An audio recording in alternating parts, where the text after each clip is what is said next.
And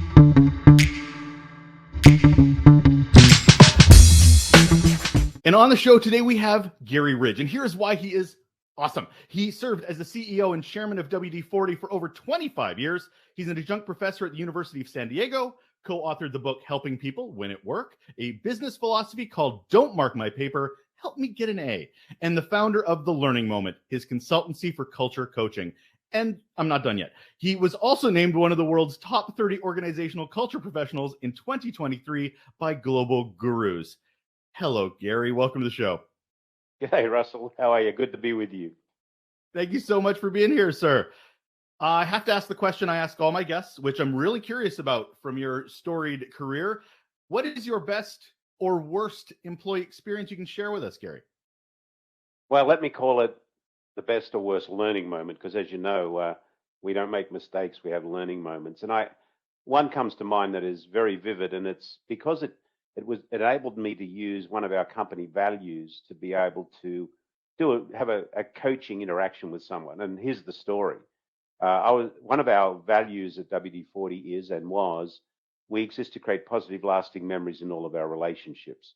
And I was in a meeting one morning at our offices, and there was someone in that meeting that wasn't creating a positive, lasting memory, which wasn't really the way they normally behave. Now, as a leader, you need to do something about that. So, option one is you interrupt the meeting, you reprimand or redirect the person, and that doesn't work. Why? Well, firstly, the person that you're redirecting becomes embarrassed, and everyone else in the room says, I wonder what meeting I'm going to get shot. So don't do that. The second thing is do nothing, and that means you're letting down the person, and you're not doing what you should do as a responsible leader or a coach. So the third thing is enter a coaching moment. So when the meeting was over, I said to the person, and we'll call him Russell, hey, Russell, let's go outside and have a walk. So we walked outside of our building, and I looked under a car, in a trash can, and behind a tree, and you can imagine the look on Russell's face by this time. And he said, what the hell are you doing? And I said, I'm looking for you. And he kind of looked back, and I said, the you I know and love was not in that room today. What's on your mind? What's getting in your way? And we had a conversation. And, the conversation kind of went, Russell had a bad morning.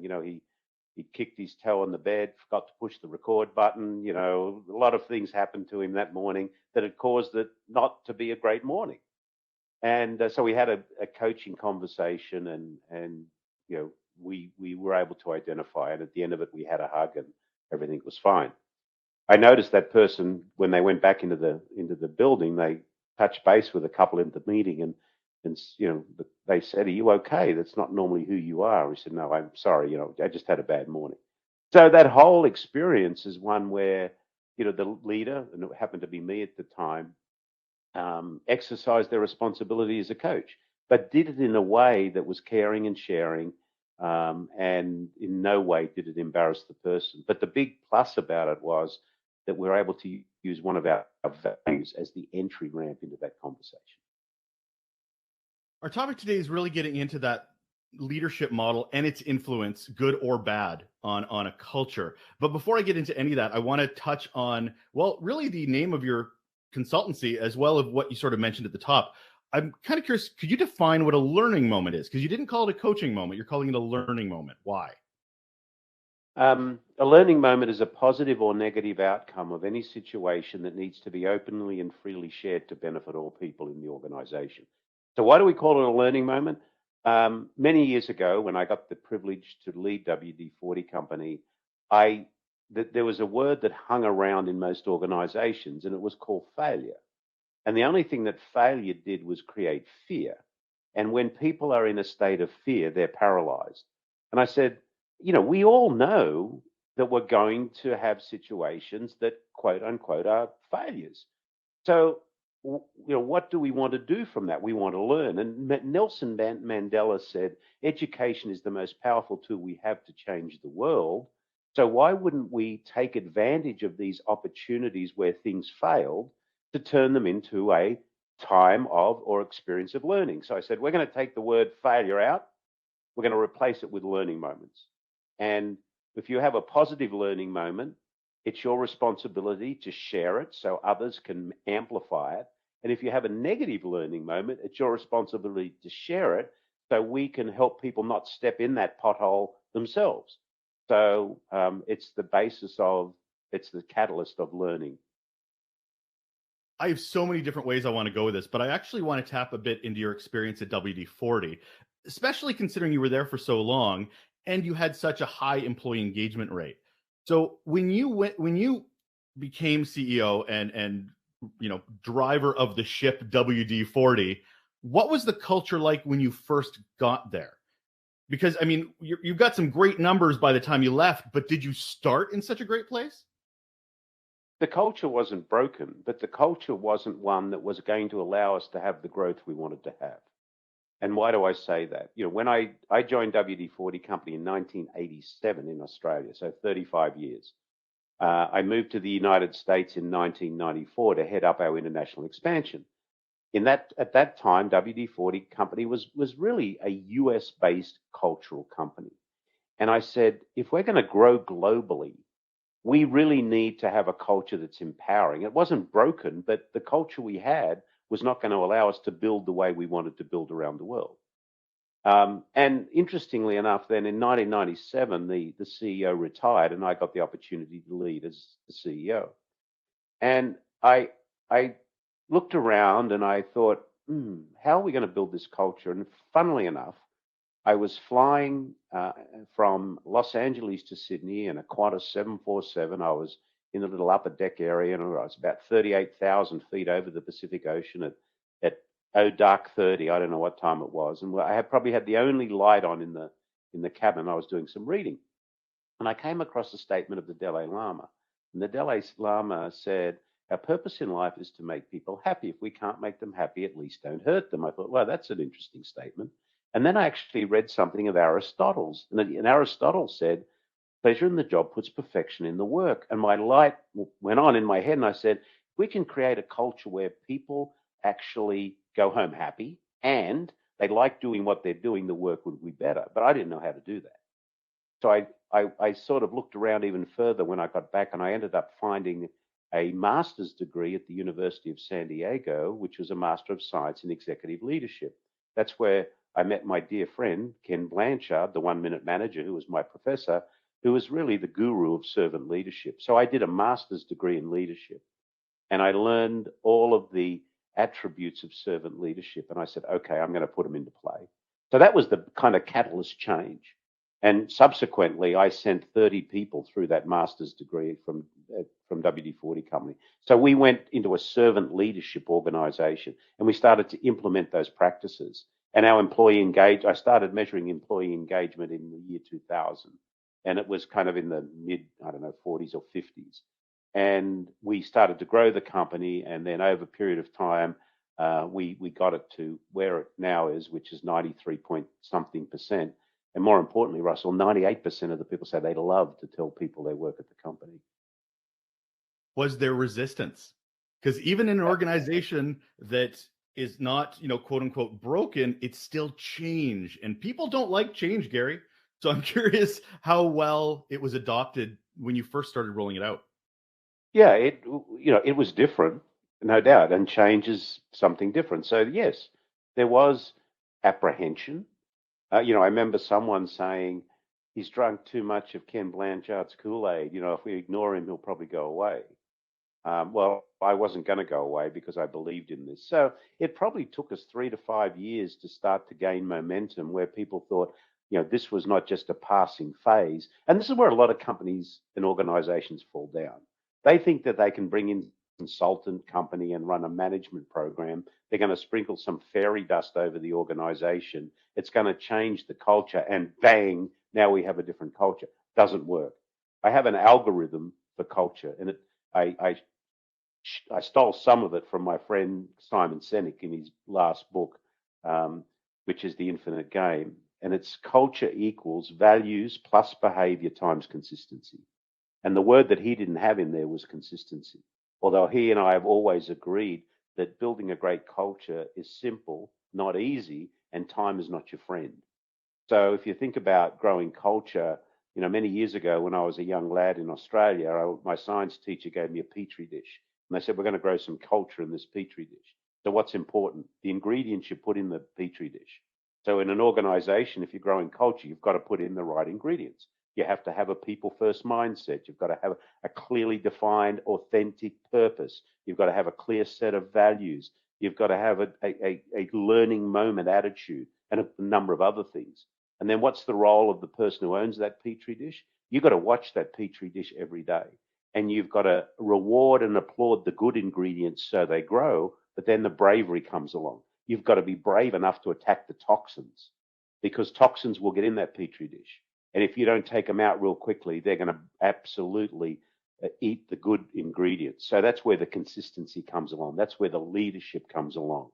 And, I've said often, unfortunately, a lot of people protect their own comfort zone at the expense of other people's development, because it's not easy. It's simple, but not easy.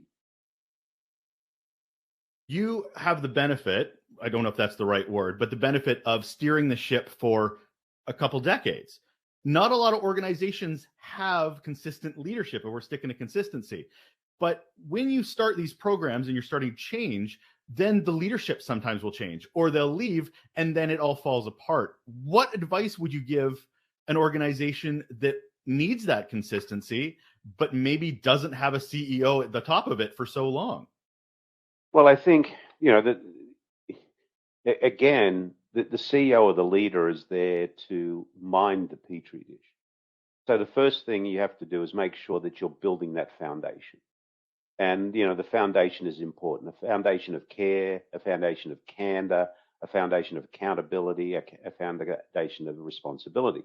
Now, you're right. I was the CEO for 25 years. Our new CEO that is now on the bridge has been with the company for 31 years. So in one of the big, attributes that I said was a must-have for my successor is they have to understand that culture is a competitive advantage and the thing that holds the company together. And Steve understands that. So I think our job is to, embed the culture in the organization. And that's what we wrote about in the book with Ken Blanchard is, here's the infrastructure. Now make sure you take care of it. And I said those 4 pillars: care, candor, accountability, responsibility. Very simple. Care is your empathy eats your ego instead of your ego eating your empathy. That's the core of that. Candor is no lying, no faking, no hiding. I believe most people in organizations don't lie. They fake and hide. Why do they fake and hide? Because of fear. Accountability. This is where a lot of organizations fall down. What do you expect of me? And what do I expect of you? And how do we define it? And are we brave enough and comfortable enough to hold each other accountable? Very, very, very, very, very, very important. And then responsibility. Are we going to be responsible for the ongoing development and nurturing of the culture in the organization? When you say we are responsible, who are we talking about? Because you'll talk to executives sometimes and they'll be like, "Oh, it's the culture is the employees," while the employees are very much going, "No, I'm looking for executive to be my culture stewards." Who holds the stick on this? Everybody owns the culture. So you've got to make the culture engaging enough that those that within it protect it. I want everybody in the organization to protect it. Now, interestingly enough, when we went through, that experience of COVID, I was concerned that we maybe were draining cultural equity because we'd lost the opportunity to be together as often as we were before. Even though we were before COVID, a very hybrid company. We have offices in 17 countries around the world. We sell the blue and yellow can with a little red top in 176 countries. The sun never sets on WD-40 because we're in every time zone. But we just completed our employee opinion survey in March 2020, and the numbers that came back were just as strong as ever. But we get to January 2021, and we're doing everything we think we can to maintain the culture. And I said, we need to go and check in and just see what's going on. So we went out and we did a check-in survey. And one of the numbers that came back, and let's just reflect what was happening in January 2021. COVID, still uncertain. Promises of vaccine, none yet. We're all still, are we going to live? Is this the end of the world? Our company was doing well because of, the way we were structured. But I asked the survey again, and one question came back, and the question that came back was, I am excited about my place in the company's future. And 98% of our people worldwide said they were excited about their place in the company's future. And I went, what? What the hell? How can they do what's the answer to that? So we dug in to see why that number had gone up to 98%. And basically, here was the answer. I feel safe. If I need to be anywhere right now, I want to be here because we are living our promise to each other, which is a group of people that come together to protect and feed each other. So while everyone around them was feeling unsafe, we were feeling safe. And I thought, wow, there's the power of culture. Everybody was protecting each other. It's interesting you bring up the pandemic because I think the pandemic was such a litmus test for a lot of leaders as well. Because with such a monumental change and with employees realizing what they want and need from an employee experience, leaders either stepped up or we saw their true colors about this. So what do you think is some of the biggest struggles for leaders today? Because change is happening so fast now. Well, COVID slapped a lot of leaders up the side of the head. That's what happened. I wrote an article on LinkedIn called The Great Escape. There was a lot of talk about the Great Resignation. It wasn't the Great Resignation. It was the Great Escape. People were either escaping from your culture or to your culture. And I think what COVID did, it had leaders, wake up to the fact that people are the absolute core strength of our business. And if we're not going to help them be their best person, they're going to leave us. What happened before COVID? The numbers have been absolutely horrible for life. You look at Aristotle. Aristotle in 384 BC said, pleasure in the job puts perfection in the work. And now here we are in the year 2023, and we still haven't worked out that our main responsibility as a leader is to put pleasure in the job. Imagine a place where you go to work every day. You make a contribution to something bigger than yourself. You learn something new. You're protected and set free by a compelling set of values, and you go home happy.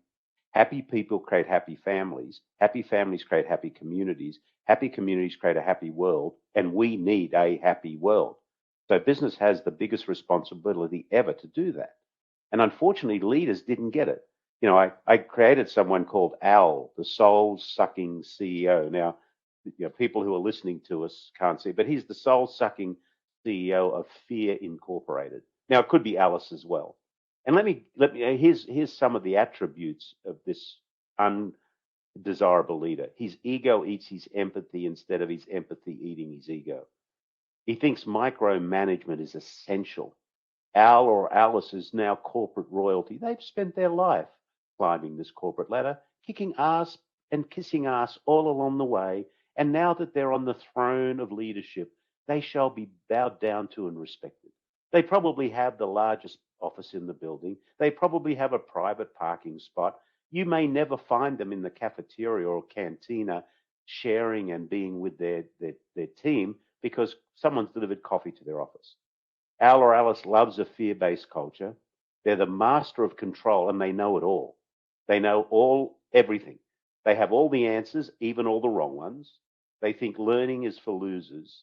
They must always be right. They hate feedback, and they don't regularly follow through on their commitments. That's the behaviors of the soul-sucking CEO. So that unintentionally and intentionally, that soul-sucking CEO is killing their organization, slowly poisoning it. And I know people around them want to do better. So looking at, you've got this amazing triangle where you talk about the priorities of championship of hope, of being tough but tender, of having EQ. But to get an Al or an Alice to adopt that triangle, that way of thinking, what is the tipping point for them? Or do we just get rid of them? Well, I think there's an awareness. Again, I think, as I said, COVID was some sort of a tipping point. It slapped them up the side of the head. One of the great things that's happening now is there's a lot of public voice around culture within organizations. So I think we're realizing that it is all about the people. So I think, that's one of the reasons I'm doing what I'm doing now, Russell, is, I've just completed my 25-year apprenticeship in leadership. And now what I'm doing is going out and sharing with people. And I'm just in the process of finalizing my new book. And you may like the title. It's called Any Dumbass Can Do It. Love it. Love it. And I call it that is because, I'm not the smartest guy in the world. I think we created this culture because we looked at what were the key elements that we have to focus on, and we did it day after day. So, I think, and again, if I go back to my equation, if you had this strategic plan and it was 50% right, and 80% of your people went to work every day, passionate about executing on the purpose, loving the fact that they're learning every day, feeling protected and set free by a compelling set of values, 80 times 50 is 4,000. If only 20% of your people go to work every day, 20 times 50 is what? 1,000. So it's very clear. But unfortunately, it's owl-like behavior, short-sightedness, greed, short-term thinking. Give me the result tomorrow. We're not going to play the infinite game. We're going to play the finite game every day. It's those sort of things that don't allow you to build enduring companies over time. Now, okay, let's think about our 93% employee engagement. That's okay. But did the company perform? Absolutely. We nearly 6x'd revenue, and we were a public company, still are, on the NASDAQ stock exchange. And we were able to grow our market cap over that period of time from about 300 million to close to $3 billion. So if you would have bought $100 worth of shares on October 7, 1997, on the day I retired, those shares would have been worth $1,780. Now, that's not because of me. It's because of the culture that we built over time. The culture wasn't me. I planted the seed, but the tree grew. And now the tree is there, and the people are sitting under the shade of the tree and continuing to build that tree over time. So that's what's important. How did you keep leaders engaged for so long? Because, I mean, leaders need leaders. And I don't think that's emphasized enough. I hear a lot where it's just leaders need to do this and leaders need to do that. I'm like, you're right, but they also need leadership. So how does someone in your position keep that? We did talk about consistency, and we've talked a bit about professional development. I found really interesting as well as a way to keep them engaged. What are some ways that people can, or leadership can keep their leaders engaged? Well, we can have a lot of fun. One of our tribal, we call ourselves a tribe, not a team, because one of the biggest desires we have as human beings is to belong. And so belonging is very important. But the number one responsibility of a tribal leader is to be a learner and a teacher. And as you said further, so how do we keep them engaged? We have meaningful work. People really want to know two things. Do I matter and do I belong? That's what they want to know in the organization. So as a leader, it's your job to show them how they matter, to help them see how they continue to make a difference. So learning and teaching is so important. This feeling of belonging. And then, we've got to celebrate what we do because it's got to be fun. Life's a gift. Don't send it back unwrapped. We've got to do a lot of unwrapping. So again, and achievement is great. Challenge is great. So it's all of those things. It's what you would leaders listening to us today, just write a little chapter about what would be the greatest party you would ever go to and why would you enjoy it? And then think about how you translate into what would be the greatest company you could go to work to every day. What would make you want to do this? You're leaving your home in the morning. You're about to walk out the door. And Russell gives his husband, wife, or significant other a big high five and says, I am so excited to be with my people today because fill in the blank. What is your fill in the blank? If it's, I hate going to work today. One of the things I think is really funny is what reaction do you have when someone in your organization books a meeting in your team's calendar? Is it, oh no, holy crap, I got to put up with that person? Or is it, yay, I can't wait to be with Russell today because fill in the blank. I know that I'm going to learn something. I'm going to be involved in something that's really challenging. I'm going to feel great. You know, which reaction do you have? Well, everybody loves when I put out meetings. Absolutely, Gary. That happens all the time, I'm sure. So you talk about belonging. Love that. But belonging nowadays generally always gets associated with diversity, inclusivity, equality. How do you tackle, well, the different personalities, the introverts, the extroverts, the personalization? How does diversity get understood within an organization that's talking about purpose and professional development? Because what success and motivation is to individuals is different across the board. You respect it. That's really what it comes down to. You know, people want acceptance, they want connectedness, they want security, support, inclusion, identity. So respect it. We're not all the same, thank goodness. Why? What if we're all like me or you? Well, how boring. You know, one of the great things about our company is operating in, all of the cultures we do around the world. We actually, a long time ago, saw the value in diversity, in diverse points of view and opinions. Now, the great thing about our company is we have all that, but our core values bond us together in the organization. So that's really the glue in our organization, was the values that are the same in every country around the world. You've been around a while, you've consulted with a lot of organizations. What do you feel a lot of them are getting wrong right now to lean into learning moments? They're scared. Right now, we're going through this period of uncertainty.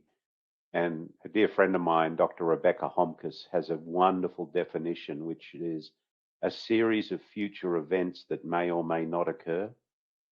And right now, we're going through this series of future events, and there are so many of them, and we can't work out the ones that may or may not occur. So I think there's a lot of scarcity around there. But really, it gets back to the point that to survive and grow, we need each other. And if we create an environment where we actually can trust each other, depend on each other, and get support from each other, the chances of us excelling are a lot greater than if we don't have that. We talk a lot about inspiring other leaders, but or inspiring employees and the employee experience and perpetuate culture. But I'll pick on you, Gary. What inspires your leadership? Because you're probably not in the best of moods every day. You're not probably you're a human being. So what's inspiring your ability to move forward over your years of leadership? Well, it comes from the statement that I may have shared from the Dalai Lama, which is our purpose in life is to make people happy. If we can't make them happy, at least don't hurt them.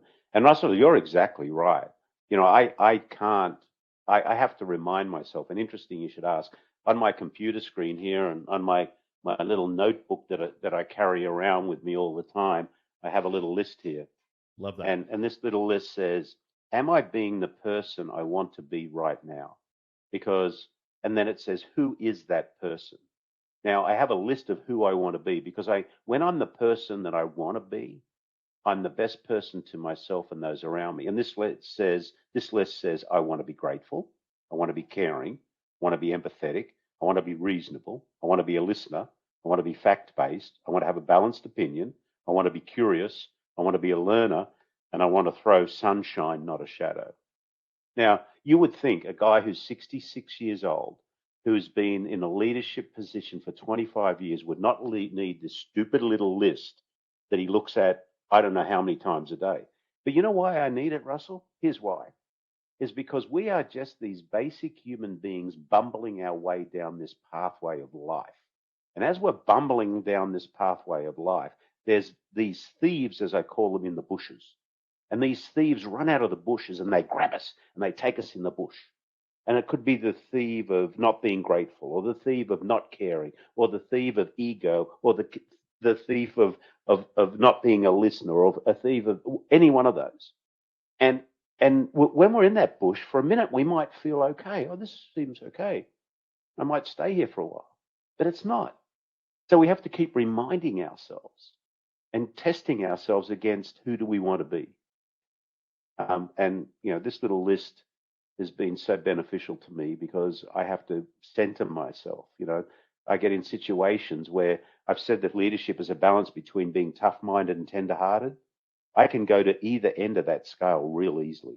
I can be so tough-minded and I can be so tender-hearted. And I have to remind myself I want to be in the middle. The genius is in the middle. So you've got to center yourself. How do you be the best you can be? And don't be embarrassed about having to remind yourself of doing that, because we're these basic human beings bumbling our way down this pathway of life. Out of curiosity, how often do you look at that list, Garry? Well, it's on my notebook. Every day. So I'm looking more, and it's on my computer screen right here in the same way in a little sticker. So I'm looking at it, I don't know how many times a day, many times a day. It reminds me.